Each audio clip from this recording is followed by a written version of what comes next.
Hey, tourpreneurs, it's Mitch Bach, and just a quick note before we begin today's episode.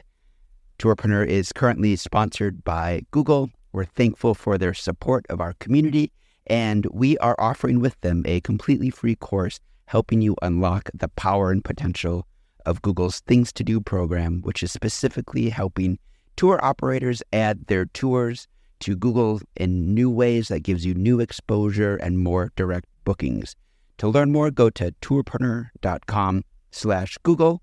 And as always, show notes, more resources, links to our newsletter, our business coaching community, and so much more are available on tourpreneur.com. Now to the episode. Welcome to the Tourpreneur Podcast. Travel industry veteran Shane Whaley will take you on a journey with fellow tourpreneurs, sharing their tips, ideas, insights, and success stories to inspire you to make your tour business the best it can be. And now, here is your host, Shane Whaley. Welcome to episode 60 of the Tourpreneur Podcast. Today we've got the spotlight out and we've swung it on Mr. Stephen Oddo, CEO and co-founder of Walks. Now, if you're not familiar with Walks, it began life as the passion project of two guys with one simple mission: to share their love for and knowledge of the city of Rome. Now, since then, Walks has grown into a team of over 100 ground staff and at any time up to 600 guides operating across 13 cities across the world. That's just not in Italy, it's in the US and in other countries in Europe.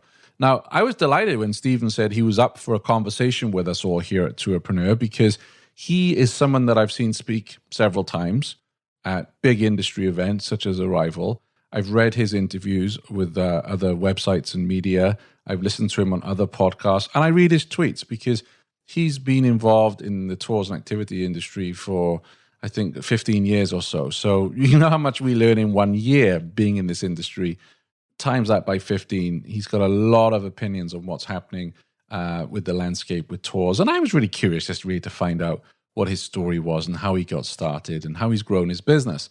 Now, also, I asked him some questions from our listeners, particularly with regards to how did he scale to the other cities, what were the challenges, how does he deal with the different seasons, how does he deal with competition, etc. And if you join our Facebook group, at tourpreneur.com/Facebook, I will come on there and ask, hey, have you got any questions for this guest or that guest, or whatever it may be. So it's a little bonus for joining our Facebook group.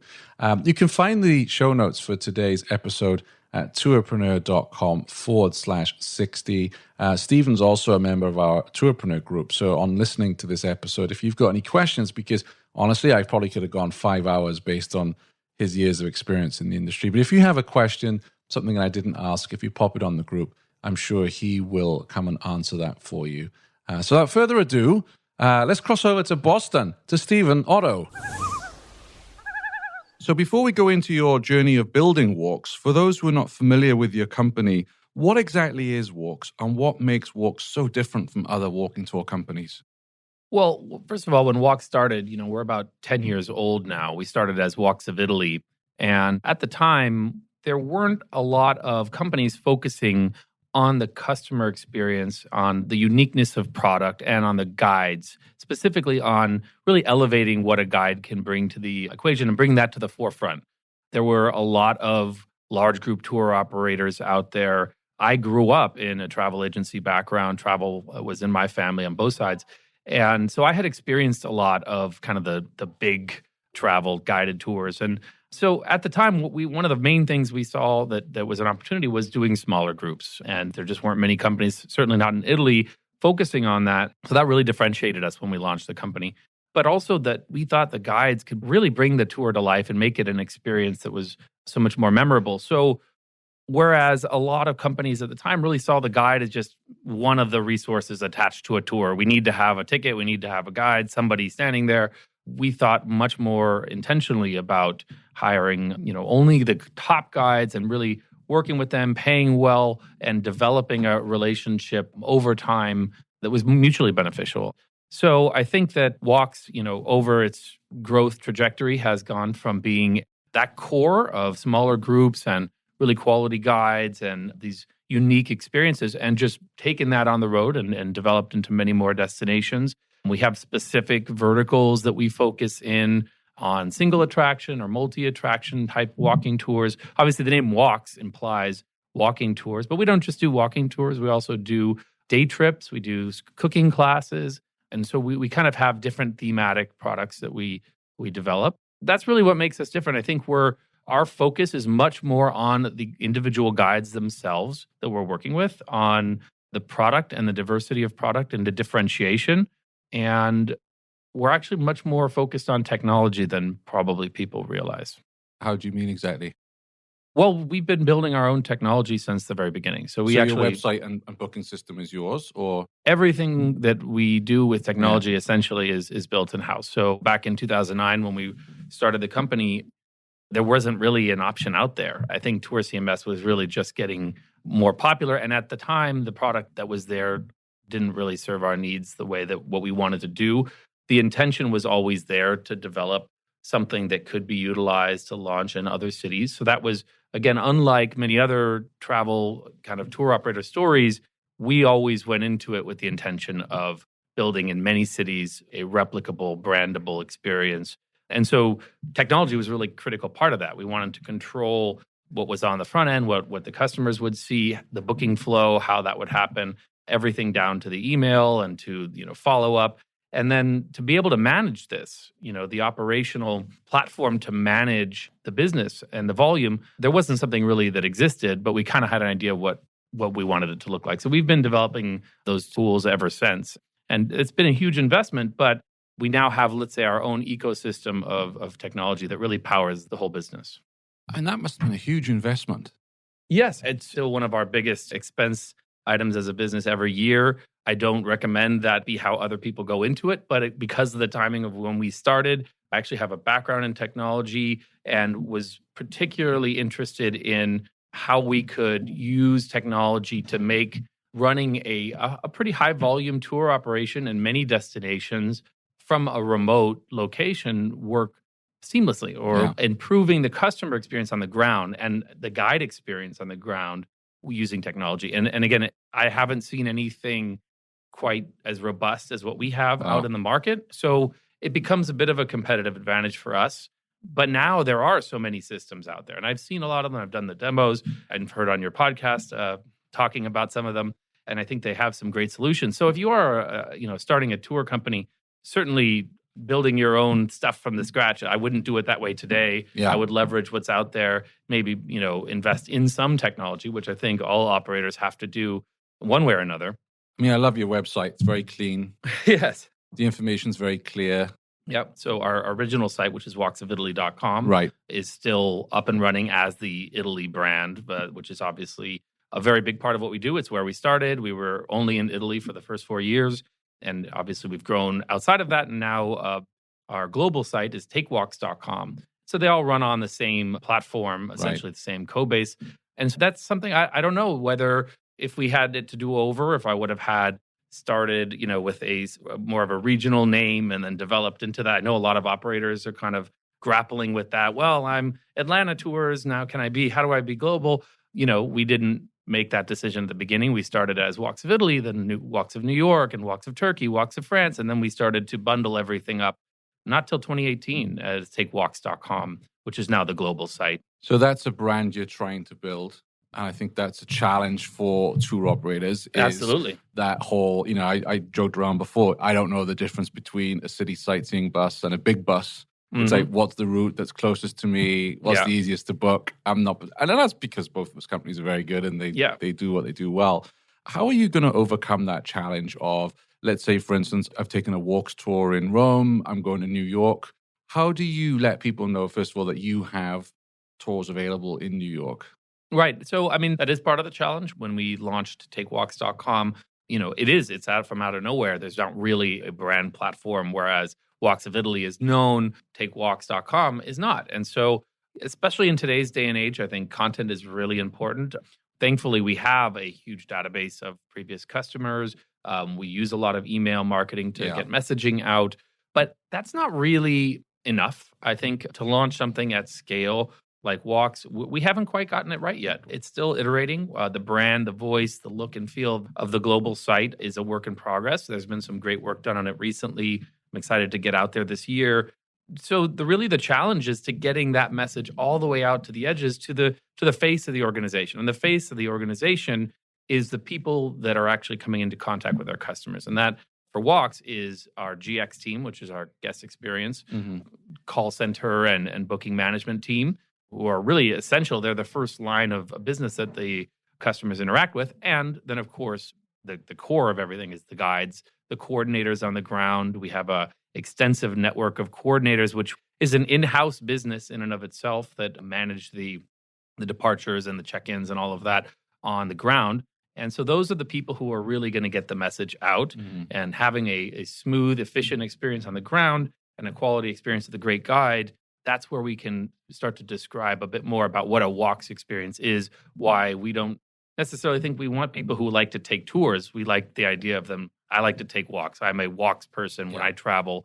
And so when we have now enough departures and enough cities with enough, product coverage, that's an easier message to share, because these guides that we're hiring are already at the best of their game. They know how to give a great experience.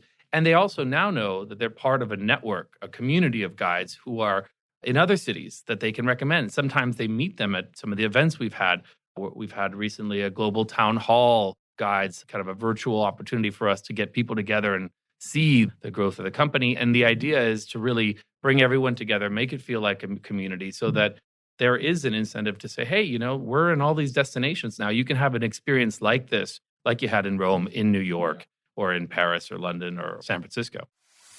Never miss an episode of the show. Subscribe at tourpreneur.com/subscribe. I enjoy following you on Twitter. And there was a tweet that you wrote on December 7th. I'll quickly read it out. Something truly remarkable took place over the last few days. Too much to translate into words just yet, but I'll say this. There are few times in my life I've ever been this proud. And it was in regards to your conference that you had at Walks. So now you can translate into a few more words. What made you so proud about that? Well, look, it's been a huge journey. Walks has been, as I said, 10 years in the making, with the intention of growing to many cities, to having a core kind of focus of product and experience that we believe is the best way to approach experiential travel. And really to see that realized as we've grown now to, over 100 employees across our offices and our different destinations, 14 cities around the world. And it was a truly inspiring experience. One that I, had a hand in, but I feel like it's really taken its own life at this point. The conference that you're referring to there is, we had a global conference of all the employees. We brought them all to Athens in December. It was over 120 odd people. Not only did we bring employees, we brought some guides from every market. We brought some coordinators, some of our cooking class chefs. We brought some industry people to come speak, including Douglas from Arrival and partner from TripAdvisor, a great colleague of mine who runs a food tour company, as well as a writer from the New York Times and Afar to talk about storytelling. So it was really a culmination of, I think, this idea to build this business and to actually kind of see it all coming together. And, it was a wonderful experience. People were meeting for the first time that had never met in person before. We really got to give guides a platform to have interviews and discussions with different parts of the business, to really realize how much work goes into making a business like this run in today's environment, which is, it's extremely complex. There's a lot more moving parts than I think people realize. And so, yes, I was very proud to see that all come together and really went off without a hitch. So nice. Kudos to my team for putting that together. And well, kudos to you as a company, because it's not cheap to fly in 100 plus people from all over the world to Athens. No, it's not. And, look, we're a travel company, and we believe that travel is really the best thing that you can do with not just your free time, but if you can work and travel too. I mean, what a great learning experience. And people come to the travel industry not because it's the highest paying career in the world, but it might be the most rewarding. So we want to really make that part of our business. And we spend a lot on travel regardless, right? So the idea is that we can either have individual people travel to different destinations, trying out tours, or we can invest more in one big event where we can really develop a lot of content where they can also experience some tours. Athens is our newest destination of 2019. So It was a way for us to do a little bit of that, but to actually, create an experience that is like kind of what we give to our guests, an educational experience that also helps everyone kind of understand our goals and understand who we are and be connected to the mission and get to travel. So it kind of ticked all those boxes. And What is the mission of Walks? to really elevate what a travel experience you can have when you travel. So we are trying to match curious travelers with fantastic storytellers. We're trying to, create more memorable experiences. And people spend a lot of money to travel, right? And I think that, not to say, look, there are hundreds or thousands or even maybe millions of great tours out there that people can take and experience companies. And we by no means think we have some sort of better approach necessarily to anybody. I think there's a lot out there. But what we really want to do is create a singular brand that's associated with great experience when you travel. So if you have bucket list items, you invest thousands of dollars to bring your family to Italy or to France or to Spain or to California even for a long weekend, or, there are certain things that are driving you to go there. We don't think that you're going there just to kind of hang out, experience. I mean, some people do that, right? I mean, I like to just go and, hang out in a city and enjoy it like local, and that's a different thing. But we're really focused on, hey, you have bucket list items, you have things you really want to see. You're driven to go to San Francisco because you want to see the Golden Gate Bridge and you want to see Alcatraz. And there's these areas that you're really drawn to, you want to take your family to, and that you want to have the best experience when you're there. And right now, I don't think there is a company that's synonymous with just that experiential component. There are a lot of travel companies, there are a lot of tour operators. But in today's environment where people say, hey, millennials like experiences, not just millennials, I think everybody likes experiences and wants to have a great experience. And so what we're trying to do is provide a consistent level of great experience with the right mix of things to do and inclusions, and really transparent, really upfront, so that once you've had that, you want to replicate that in other destinations with other totally different attractions and maybe totally different thematic approach to tours. Absolutely. How do you think walk-in tours have evolved since you started in 2009? The main thing is that there is so much more diversity now in the type of product that's out there. And I think that's a great thing. I think if you're getting into tours and activities and experiences and attraction, whatever you want to call this wide sector right now, it's the best time in the world to get in. Now, saying that, there are a lot of complications and challenges right now, but the fact that there is so much more demand, that it's much easier to start a website, it's much easier to communicate with potential customers on the internet than it has ever been. There are so many more channels that you can start to partner with and sell through. And the demand that's out there is much more diverse. People want differentiated product. I mean, when I got into tours and activities specifically, was actually 2005. I got lucky, right? It was a lucky chance that I happened to move to Rome and live there. And I got to see a real variety of types of tours that people were doing. And I think still today, Rome is one of the kind of hub of great tours and activities cities. And I think even has been for longer than many other cities, major tour cities out there, because there's so many possibilities, so many things that people want to do, so many experiences people want to learn about. And so that there's always been a big diversity there. I took a little hiatus from Rome in end of 6 to 2007 and lived in San Francisco. And there was a lot less diversity. There were very few tour companies at that time. And by seeing that contrast, it really spoke to me about, there needs to be more companies that are doing like what's in Rome everywhere else. So I ended up actually moving right back after less than a year and getting more seriously, professionally involved with tours. So the opportunity right now in tours and activities is great. But when I started, weren't many companies doing small groups. In fact, my business partner and I were inspired by another company called Context, which is still around, great company. They were doing groups of 6, more high-level, elevated type of tours. And we said, hey, limiting the group size makes a lot of sense. There's too many large groups out there. Nobody really wants to be in the herd of 50 people walking around a city, especially when you see the cruise ship passengers and potentially 100 or more, stickers all over the place. And, no one's actually enjoying these experiences, totally disengaging. Whereas when you're in a smaller group, it does put a little more pressure on the guide to bring everyone in because you can't really hide. Whereas if you're in the front of 100 people, you can just go give a talk to yourself. And, whether they're listening or not in their headsets, behind you is not as important. If you've got 12, which was the number we went in with, you require a more experienced guide that knows how to work in that sort of environment. So you'll find that the guides who want to do very large group tours don't tend to work with us. It's a difference of approach and preference. And so I think that that was a stand we took, and saying 12 was our group size max. And it actually stayed 12 until I think the end of 2014.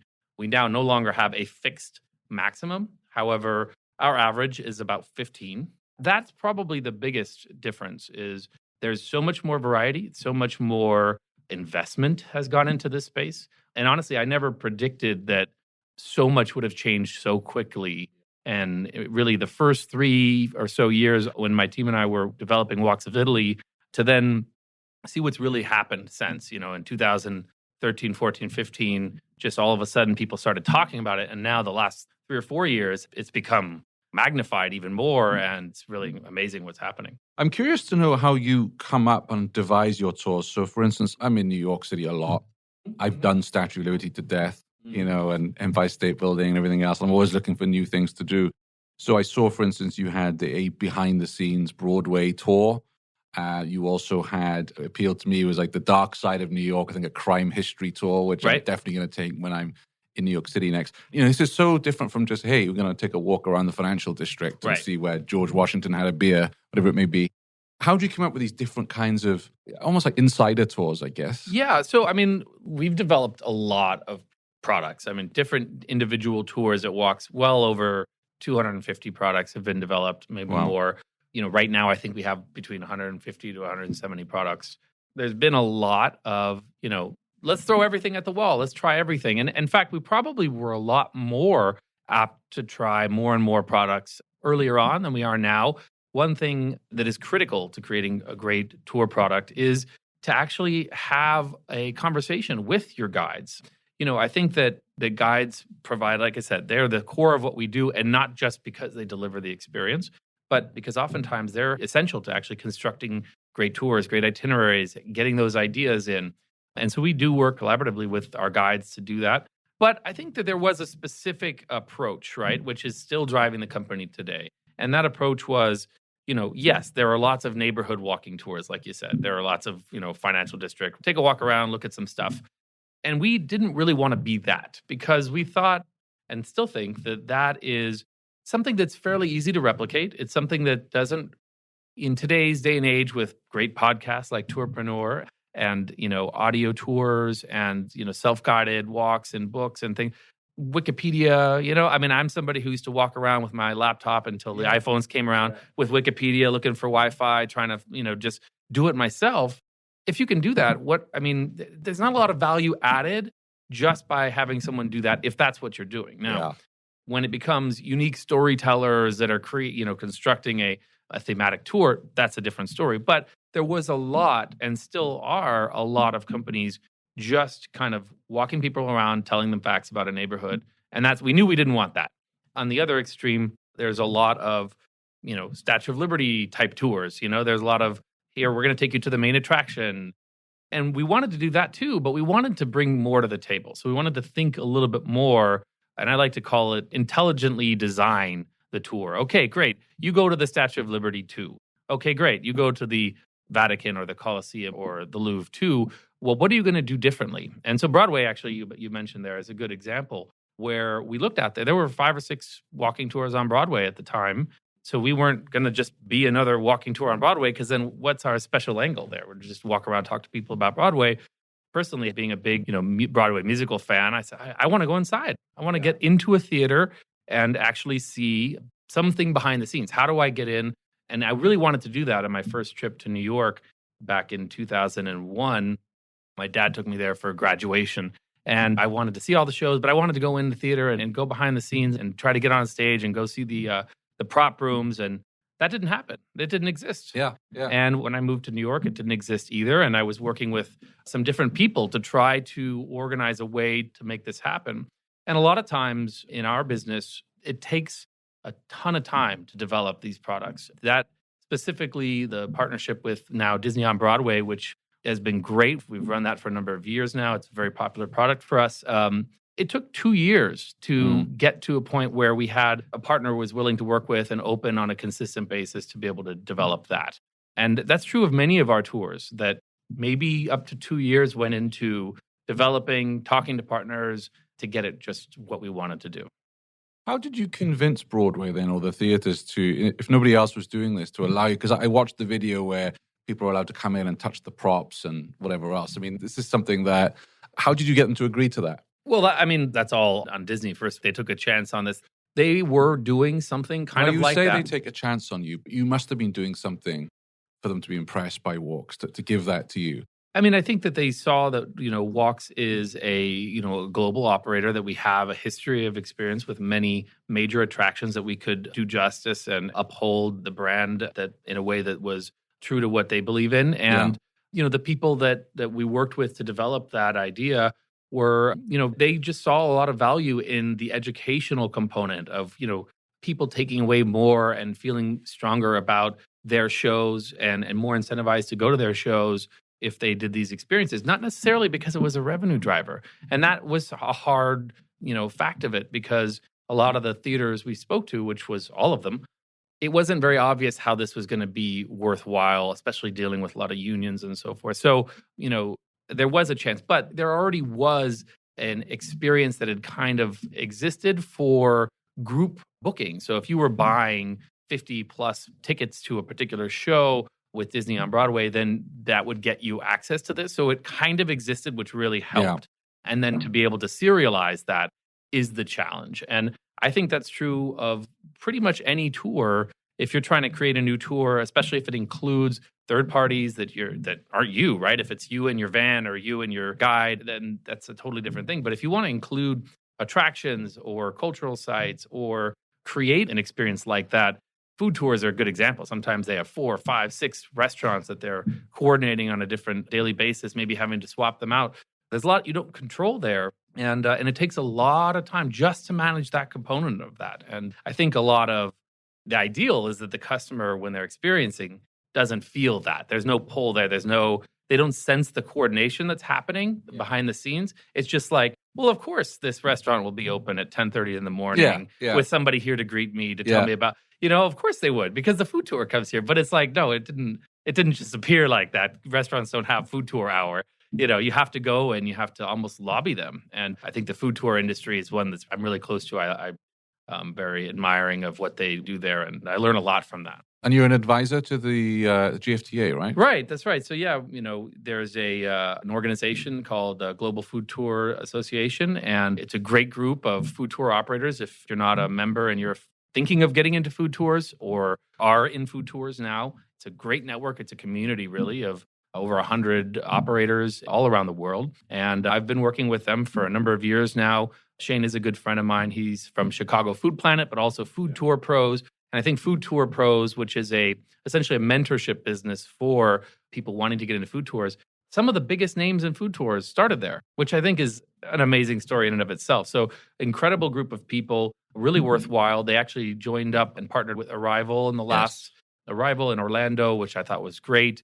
So many of these things are coming together, but unlike Arrival, GFTA, number one, is hyper-focused on food tours, but number two is a continuous engagement community. You can ask questions, and I read a lot of the questions on their forum, and you can really, open book. The operators are such a great collaborative community, which is more so than the rest of tours and activities. I think Arrival's helping with the rest, but the rest is such a wide, huge sector, not as much overlap as food tour operators. So I think having that camaraderie, they really help each other out. And I'm very inspired by that. Fantastic. I wanted to move on to some listener questions. So Jason, I'm going to butcher your last name, sorry, Kucherawi, Urban Adventures Toronto. He said, how did Stephen scale to other cities, and what were the biggest challenges to operating outside the city you know best, and how did he overcome them?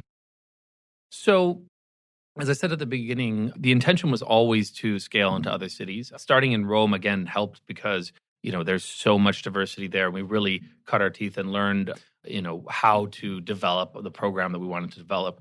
The way we went to other cities and that we thought about other cities was really, where can we provide a similar experience? Where is there already existing demand for tours? Which is, again, if you're thinking about starting a tour in a little bit more tertiary city, you can still have great tours there. Not to say that it just wasn't what we were looking for. We were trying to go and try to be a large operator that was operating with a particular approach in many different cities.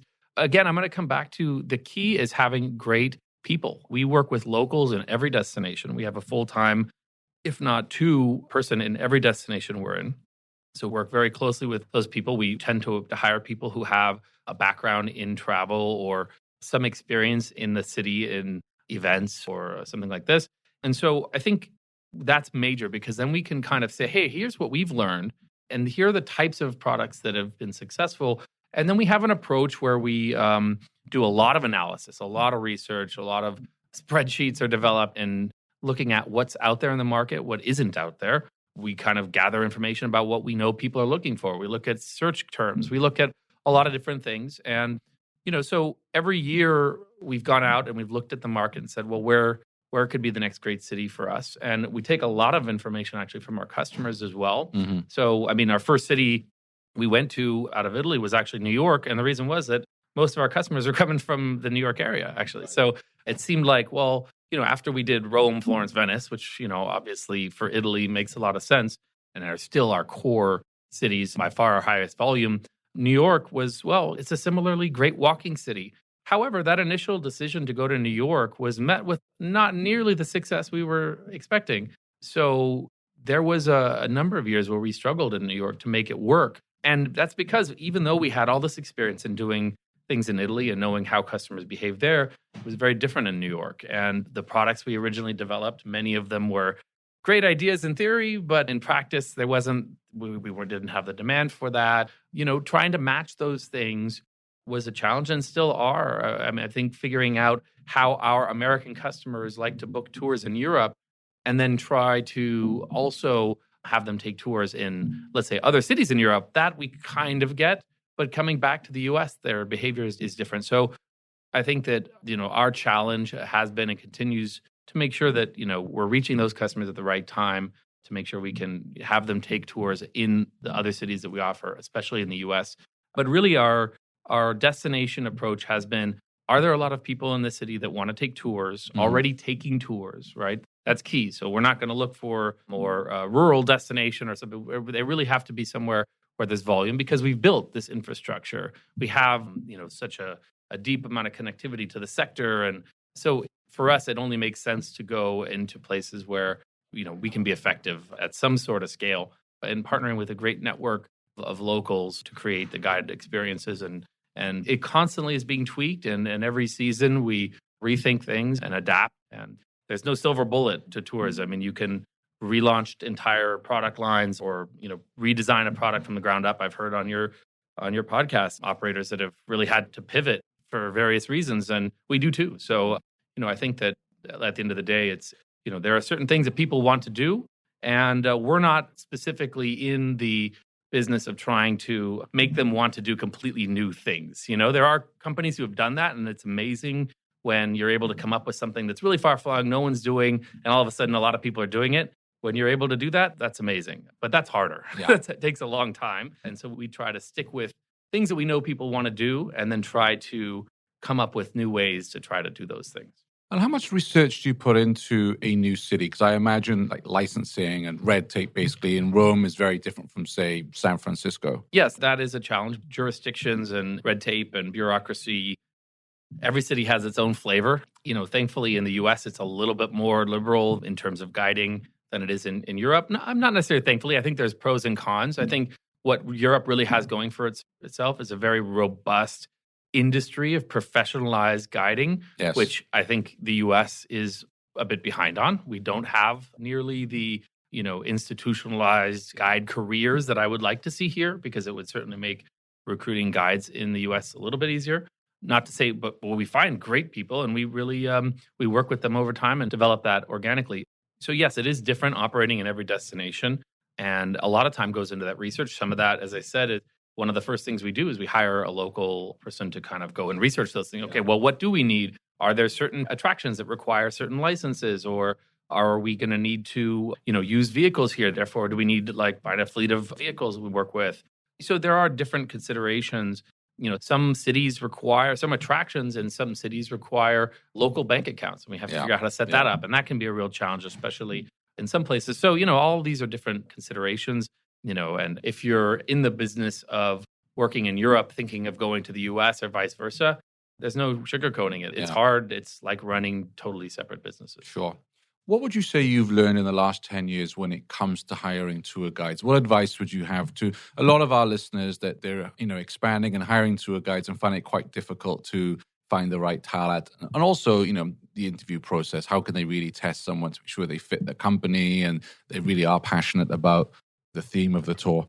Well, thankfully for us, both myself and my business partner, Jason, were tour guides at one point, and Jason even more so. He really was a star tour guide in Rome and, recommended by the New York Times and Rick Steves and all these things. And sort of recognizing what he brought to the table and recognizing certain qualities in his approach is what helped us kind of decide and devise a system for working with guides. And we do. We do a lot more interviews and walkthroughs and audits than probably the average company. I think at our conference I mentioned we had in December, one of the guides was asked by Douglas, what is the walks process of hiring? He's like, unlike any other company, they actually do care. They have us, go and give these test tours. They follow us, they critique us, and there's a lot more of that. So I would say, one of the things that I really liked the idea of in the very beginning was, go and don't just have a sit down interview, but like go and walk around. Let somebody talk to you right out of the get go. But don't have a one-on-one, like formal business style interview, because that's not what you're doing. You got to get out there and take a walk and listen to them talk about something that they're passionate about, which is their destination, their city, see it through their eyes. And if you can kind of see that spark, then obviously you're probably on the right track, and then you can nurture that and develop it. And that's how we think about it. We have a global guide manager and we have regional and local guide managers, and that's all they do. They're like talent scouts and talent managers. Especially in the US, guiding is, as I said, it's a little bit more of a gig work type of business than it is in Europe. So it's a different challenge. But I think the core is the same, right? We're looking for great storytellers. We're looking for people who are really excited about learning, people who are passionate about their destination. I think anyone in the business of tour guides and guiding has to have that. Otherwise, you wonder, what they're doing it for. So, having that background in guiding ourselves and bringing that to the table, knowing what we're looking for, and really it informs so much of what we do. Like I said, it can develop the product. Guides can have a hand in understanding how to amend products and to deal with customer service situations and to deal with, issues on the ground. So they're so critical to the business. And so we take a lot of time to make sure we're working with the right people. Absolutely. Dan Smith of Haunted Cincinnati Tours asks in that vein, actually, in a competitive market, what measures do they take to retain their best guides and keep them working for walks? Obviously, the conference and things you're doing internally help a great deal. Absolutely. What else do you do to retain your, because, other companies have talent scouts as well. And as Absolutely. you said, they're not the best paid sector. Yeah, no, hey, I do think we pay better than market in every destination. Certainly, our goal is to be able to provide the highest volume of work. So, it's much easier for a guide to work with one or two or three companies rather than try to work with 50. It's not really realistic. Guides are, by default and by choice, most of the time, independent contractors. They want to run their own tours, maybe have private business, maybe run some thematic tours that interest them, which I think is great and we can learn a lot from, as well as work with a few operators where they have kind of a set amount of work that they can rely on. So we have to provide that reliable work. And I think being a good operator, we're not perfect. We're always evolving. Having the right technology has been a big part of us to be able to create efficient processes. A good example that I often refer to is, here in Boston, you have the Freedom Trail and you have guides who get dressed up in costumes and they go stand in the middle of the park, even on cold days, waiting for groups to come together. And it's a lot more, pen and paper and kind of off the cuff. So we're completely the opposite. I'm not using that experience to disparage it. It's just the way we work is much more pre-thought. Everything's done electronically. There are automated email reminders. There are, guides can actually go into a portal and set their availability, change it, swap with other guides. The way the portal and systems have been developed have been very much guide-centric, and we're continually evolving that. So why I mentioned that here in answering this question is that is one of the ways that we're trying to retain guides, by making it easy to work with us, by having a call center they can reach at any time to be able to work with us and fix last minute issues. I think being there, being responsive, being supportive of their goals, of their individual schedule needs is something that by having local people just dedicated to that, it gives us a little bit more there. But certainly retention's a problem. Certainly, we've learned how to balance the company's priorities versus the guide's priorities versus the customer's priorities. And sometimes those are perfectly aligned and they're not always. So I think we're focused on it. And it's something that by, like you said, having the conference, having the global town hall, we run local events, either team building events or, like hospitality engagement events for the guides, different points in the year, learning opportunities and so forth. So we try to create an environment where they feel like, the company isn't just some company that they do work for and get paid from. Like that's the furthest from what we want to be. We want to be partnering with them to help them grow their business in the sense of they know they can rely on us and then they can also have more time to do more things. So like they don't work with us 100% of the time and nor do we want them to. We think that having guides that are doing many different things is great because then they can talk about that. They can talk about that, they're really passionate about another subject and people love to hear their individual passions. So, and then lastly, I'd say we also provide a wider variety of product types. So if you're a bus guide, you're going to do that bus tour every time. It's always the same. Now you can make it your own and change it. Many tour companies and many destinations have one core product that they're offering. And Walks is not necessarily doing that. We have in every destination a variety of product and we really try to support as many of those products as we can so that the guides can take other product types. They can, not just do one tour over and over every day, but we have the day trip they can take. They can get involved in a food product or some other neighborhood or something just to mix it up. And I think that having that is worthwhile to them as well. Want to connect with other tourpreneurs? Then join our Facebook group at tourpreneur.com/Facebook. In terms of scaling to other cities, in terms of financing that, are you using your profits and reinvesting into new cities, or do you go out looking for investment in order to expand? We've done both. We've not raised any money from like something we were looking at, and we had some opportunities come up to do that. I know other businesses that have done that in this sector, even on the operator side. So that's great. It's great that there's interest. I know there's a lot more interest now than ever before. No, we've grown the business organically from the beginning. We have borrowed money to grow it, which is pretty standard, I think, for any business. So, we're a pretty robust business now. We've been in business for 10 years. It is a self-finance business. It's a bootstrap business. And, if one day the right opportunity comes up, that could change. But to date, we see so much opportunity still in the sector to not just, it's not just going into new cities, but really just looking at how much the demand opportunity is, how much people are moving more online. I think the opportunities are endless. And for us, oftentimes, it's trying to decide how few things to do rather than to do more.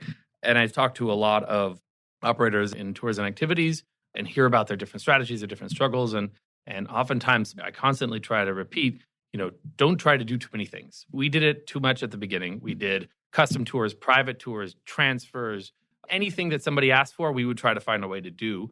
And over the last few years, we have pared that back. And, we started taking a hardline stance on, no, we just don't do that. We're not going to do custom. If it's not something we currently sell on the website, it's unlikely. Not to say we never, but it's really dialed all that back. And just try to focus on a core and really build on that. Especially when you're starting up a business, you try to be everything to everybody. Yeah. And maybe that is right at the very beginning. But I think there's something to say if we had only focused on just the types of tours we were trying to do and where the core was, we figured that out earlier, we'd probably be further along today than we are. So cool. I want to switch gears to marketing. It's a big discussion, obviously, within our sector. So how would you say most people find out about walks? So they're looking to book a walking tour, say in Rome or in New York. What's your marketing strategy? Well, digital marketing has been something that has propelled us from the very beginning. Again, taking a digital online first approach to the business from the very beginning has made that maybe a little bit different from other operators out there. So what I mean by that is we do not really work with any offline channels. We don't work with hotels, concierges, various in-destination options. We don't have retail desks. You can't walk up and buy a ticket at our departure points. So a lot of tour companies, that's very different. We are 100% online propelled. And for the first 5 years of being in business, 5.5, we were only direct-to-consumer, B2C. You buy a ticket on our website and you meet us. So, and whether that was walksofitaly.com or Walks of New York, that's how it only began. Now, what propelled that growth and what did we use it? We were a very early mover into social media, into content creation. We did a lot of blogging. We were very early with influencer marketing. I was very involved in kind of getting to know the network of influencer, bloggers and travel writers. And that became a big part of inbound awareness from different websites writing about us.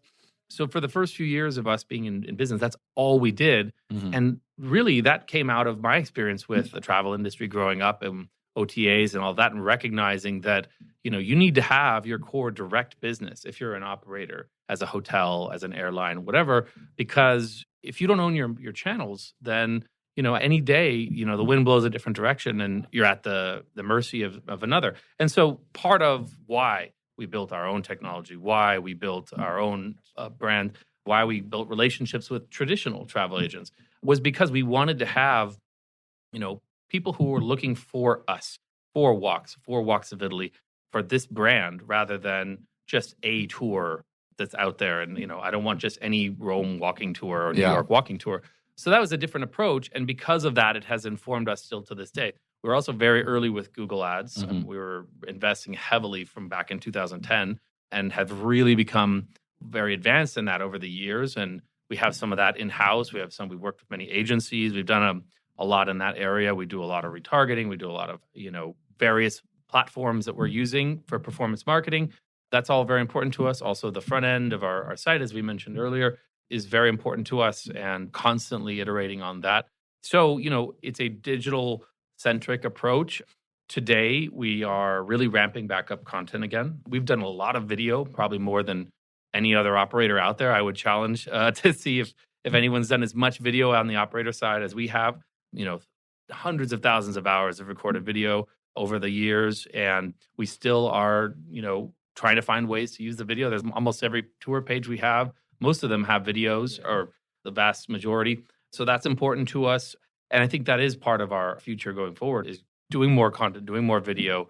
And so all of that's to say a lot of things that aren't OTAs and distribution, because obviously that but our listeners will love that. Our listeners will love that. So look, I think that you have to do that. You have to prioritize that. And in today's environment, I think you need to look hard at how much control you have over your site and whether or not it's going to serve you in the long term.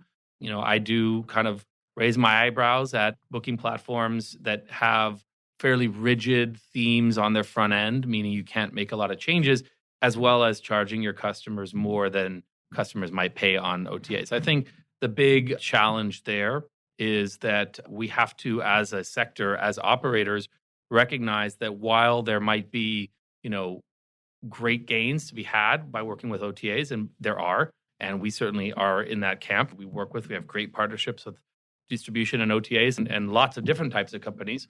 On the other side, you have to make sure that you're not training your customers, your potential customers and your past customers, to do the wrong thing. And I think when you have price disparity between your own website and, an OTA, that's a problem. And whether the OTA is doing that by discounting versus your prices and you don't have that parity, I think that's a mistake, because then overall what happened with flights could happen here, or hotels. People think, oh, well, it's cheaper to buy on the OTAs. Do they think that now about flights? I don't think so. I don't think anyone thinks that the OTAs have a cheaper deal with flight. But we run the risk of that if you start building in an added cost for customers to book on your own site. So I mention this because I know that your listeners are looking around at booking platforms and looking around at what's the best way to invest in my direct booking channel. Because again, the ones that you control are the ones that are going to be more likely to be sticky, to be repeating year after year, and people will talk about and share the word about you, and they'll come back and book on your site, and that's what you want.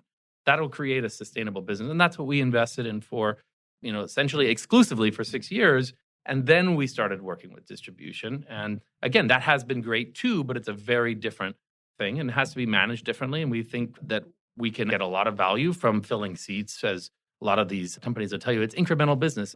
It's incremental if that's indeed what you're doing. But if you're building a whole infrastructure of a business to support growth from those channels, Then what happens when that growth stops or even worse, goes the other direction? Now you've built this infrastructure. That doesn't go away overnight. And I know some operators who run into trouble with that. So that's something that I think, we should all be thinking about now. As an operator, we're constantly looking at ways to get customers back to our site, to remind them who we are. Branding better in destinations, a big part of that, making sure that our guides are aware of that opportunity, doing referral programs with our guides, and anything we can do to help to increase the likelihood that customers will talk about us and not just, I booked a Viator tour.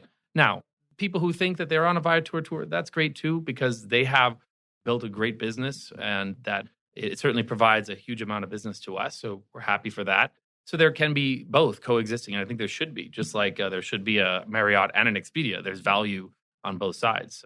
We work with everyone. I think one of the big challenges that our listeners have is the whole discovery. So let's take, for instance, your Disney on Broadway tour. People don't know that tour exists. Right. So they're not searching for it. So how do you present them with that tour? Well, that specific tour is a challenge. There are people who are looking for Broadway tours. And so the idea is that tour will stand out amongst the crowd of the Broadway tours. And that's true with almost all of our tours. There aren't very many tours that we have that there aren't existing, like I said before. There's already something that is driving people to want to go to that place.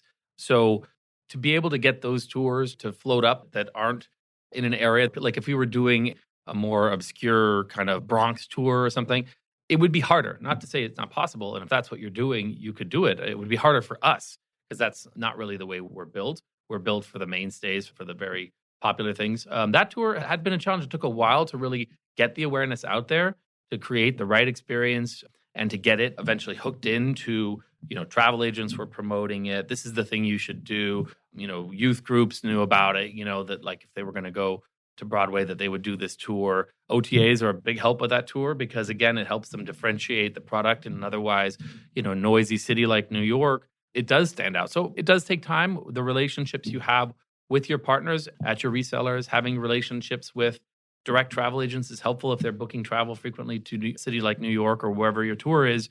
It helps to have those relationships. You can inform them, just like you would inform a newsletter of customers. Inform your partners, your travel agents, your resellers. If you don't have opportunities to meet them in person, at least send out an email to let them know you have a new product out there. And it might be better at least to do that rather than just kind of clicking to load it and hoping that it'll get sticky, because it may not. We do run promotions as well. Seasonally, when we launch new products, we always launch with a promotion, get those initial reviews in there. One of the things we've done recently is tried to improve our new product to market time. And so we've tried launching tours late in the season and to get kind of an initial test out there rather than just starting it like everyone else and in March or April of the following year, which is, high season is essentially April to September, October in most destinations that we work in, which is the US and Europe. And in those cases, we try to get it just to have a little bit of a chance to prep with it, to get the, we don't run it with as many departures, but get some early reviews in there. And then the next season, we're spending a bunch of groundwork time trying to get the word out to our community, to our partners, and then hopefully that will help lift it. So, but, within that blog post, social media, you name it, we try to share and get as much impressions about this before we launch as we can. And sometimes it's very successful. Sometimes it's not. There has to be good product market fit. There has to be a demand you're hitting that wasn't there, because in the case of some of our tours, we've launched and we thought there was demand for a particular thing and it just wasn't there. And so, the bookings didn't come and we wait a year, 2 years. We've had a few tours that, we really believed in and thought this was going to work and it didn't. And we hate, no one hates cutting a tour more than I do, especially if you're, a tourpreneur and you've built something and you've built one product and it's really great, but you have a passion, you do something else, it doesn't work. It's tough because you've put in a lot of time. Certainly our market managers put in a lot of time and our guides, and to then just kind of have it not end up being a success is a challenge, and it's unfortunate. And we've seen that happen in many different ways. But thankfully, there's a lot of cream rising to the top, and that's what you want. How do you view Get Your Guide Originals, friend or foe? Well, we see Get Your Guide as a friend. I think they're definitely one of the fastest growing channels for us. They've been really great for us in the last few years. Certainly, their investment that they've put into the industry is a good thing. I think the fact that there's someone out there attracting the level of investment they are and the level of attention into the travel and specifically tours and activities space is commendable.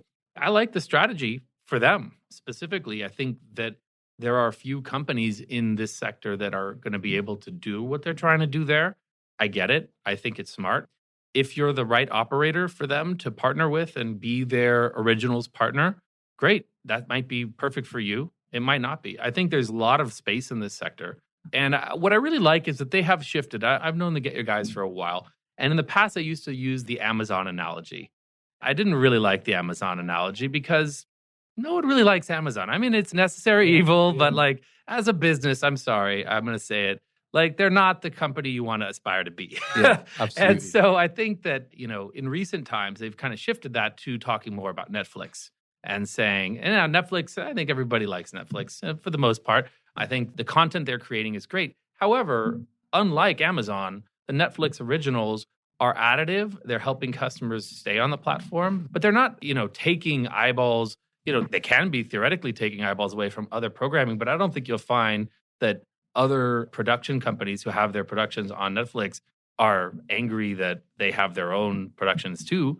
They're appreciative of the opportunity to get in front of those eyeballs. And so, in recent times, Johannes has said, well, we want 50% of our bookings to be through originals. First of all, that means there's half of the business still for a marketplace, which is great. I also think he's talking about a future state when they're much bigger. Yes. So if you're getting business from them now, chances are you'll be getting more business from them either way.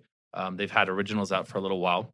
So I think it's a good strategy. And I think it is the strategy that they needed to differentiate themselves from going head-to-head with Expedia and TripAdvisor, because they're not going to do that. I don't believe. Now, they may try to do things more like that. I think what Viator, its incredible journey, really had going for it was this almost hand-in-hand curation, working together with operators that people really liked, that has changed since TripAdvisor bought them and changed for the better in many ways. And so I'm not to say anything about that, but there was something about that strategy when those market managers were working close with tour operators, individual tour operators, to develop ideas. And actually, I think that was a key to their success. And they have not pursued that to date.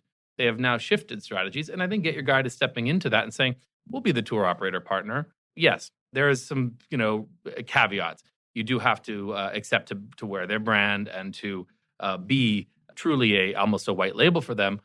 And that's not for everyone. Right now, it's not for us. And we've looked at it. It's not what we're trying to do because we're specifically trying to brand the experience for our customers. If there was a co-branding opportunity, maybe we'd do that. But that's not what it is right now. So it's not the right fit. But again, I think it's positive. I think people are looking at it skeptically with the wrong lens. I would say that the Originals product makes a lot of sense for Get Your Guide because they are our marketplace. They are trying to learn a lot about their customers, specifically the customers who are coming and back to them over and over again, and creating a reason for them to do that. It doesn't do the industry any favors for them to get all of their customers from search engine marketing, from blowing, huge amounts of money to Google. They want to retain those customers. And the way they're going to do that is by taking those insights, distilling them into one operator, because realistically, they can't partner with every single operator in the city to do this kind of a program. It has to be much more intentional. And so I think that is going to provide value to their customers first and foremost. And sure, you might have a harder time reaching the eyeballs through Get Your Guide if that's really all you're doing, but it shouldn't be all you're doing anyway. And we, as Walks, had our best year ever with Get Your Guide last year, and they spent a lot of time promoting originals, and we're not originals. So I don't know. I don't see the reason to worry. Maybe all of a sudden tomorrow that changes. I don't think so, though, because I think it's their goal to take these large investments and to grow the size of the pie. And I think there's no one operator, OTA, booking platform out there that has enough market share or penetration in the industry to say that they're going to dominate the way things go. Like there's still too much opportunity. So, let's not worry so much about, and I say this constantly, there's all this kind of infighting amongst, we saw it at Arrival a bit with the platforms, and there's animosity, and it's like, guys, like everybody's still pretty small in a very big space. Let's worry in 5 years, let's worry in 10 years about, who gets what and who was the one who came up with this. And, I just think there's still huge opportunity to grow, to make to own your own, piece of the pie in this very big sector. And it still has a long way to go to get online at all, to even be caught up with the rest of the industry. So you could sit there and worry about, what they're doing over there with their small part of the sector. But, meanwhile, there's like more than half of the customers in the industry are still not finding you online yet because you haven't embraced technology or you haven't, made that technology the center of how you're thinking about getting customers. And until they do that, I don't think it matters who gets what and when now. I think it's the best thing to do right now is work with everybody. We take a very collaborative approach, not just with our partners from the OTAs and whatever else, but also with other operators. We partner with the other operators. We sell each other's product. And I think that more people should be doing that. And I'm surprised I don't hear more operators talking about, I've got my ghost tour. Why don't you sell a food tour or somebody else's food tour? Like if you're in a destination, why not work as a network? And I think that is the big opportunity that is still missing in tours and activities, that operators, while they have all the time right now to go, there's a rival, there's a platform, they can all meet. Instead, they go and they talk a lot about OTAs and what they're doing. It's like, talk to each other, and see how you can work with them. Maybe there's more opportunity there than you realize. And I think if we spend the next 5 years doing that, then, the incremental business we get from other reseller channels will be important, but it doesn't have to be the be all end all. They're not going to own the internet. It's just not happening. So we don't have to worry about it.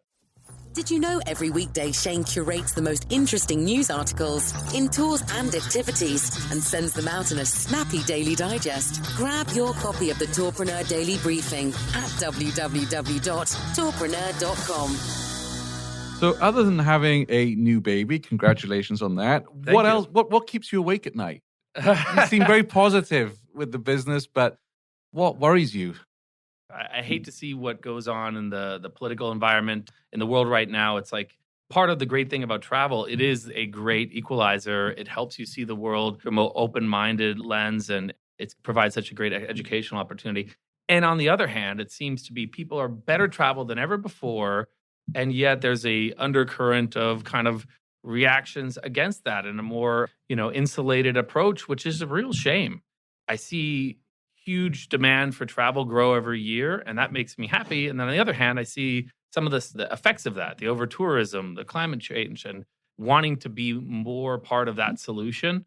There's only so much we can do, but we can by supporting local causes. A lot of the guides we work with, we are involved with causes they're supporting or the attractions and sustainability there, in trying to spread out the demand of different attractions, trying to cover more things, work with local artisans, include those in the tour. We do what we can, but it's still a challenge. It still is something that is worrying right now to see less embracing of kind of world culture in today's day and age is I think it's a shame. But hopefully that all the opportunities of travel that have been created over the last few decades and the people that are increasing demand, millennials are traveling more, maybe that will shift. I think our job as an operator is to try to find ways to showcase other things to help be part of the solution. So Venice is what I'm really proud of. Not only are we very vocal about wanting to change the way that cruises access the city, which are a major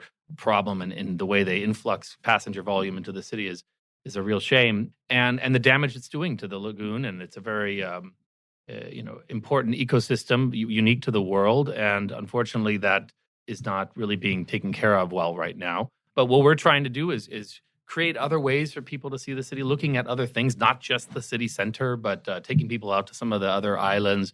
Again, as an operator, we can have a role in trying to, spread out where customers are going when. We can offer tours that are later in the evening or earlier in the morning so that people prioritize that. It also helps their experience, too. They're not in the middle of the crowds, but it helps the attractions manage their passenger volume as well, because they can't have every single person visit St. Mark's Basilica at 10 a.m. That won't work, right? So we have evening departures and early morning departures. So there are ways to address that problem. What would you say is the best business advice you've ever been given? I think honesty and transparency are really critical in running a business. It has been never more clear to me than it is today that taking care of the people who are running your company, the people who are meeting your customers is the most important thing you do. I think there were periods where we got away from that, being a remote, kind of disconnected company with people in many different cities. We have essentially 14 different offices, plus all the different people that are involved. A network of over 1,000 people are required to run the tours that we run in all the different cities. And that's a big mess. Communication's a mess. And I think just taking care of your people, being clear what you value, and sticking to that. And whether that's with your customers or with your partners, I think we have great relationships with our OTA and distribution partners. We try to just lay everything on the table. We like to share. We're an open book. And I think that all comes from this core ethos of really caring about transparency, caring about honesty, caring about other people. One of the core, I think, tenets of our business comes from my upbringing and comes from my background, which is hospitality. I grew up in a hospitality family. My dad ran hotels his whole life, still involved in hotels. And I worked in a number of hotels. I worked for Hilton, Starwood, Destination Hotels and Resort. And so I got to see what hospitality really was from a very young age. And that has become really a core tenet of our business. If you treat everyone like you would want to be treated, like they were your friends from out of town, that tends to trickle down and people will associate that to your brand. And I think so that's been a part of my approach from the very beginning, is making sure that hospitality core is there. And that's really worked well for us to try to instill that into everything we do. Well, thank you for your transparency and giving us some of your time today. My final question for you is, who would you like us to feature next on Tourpreneur?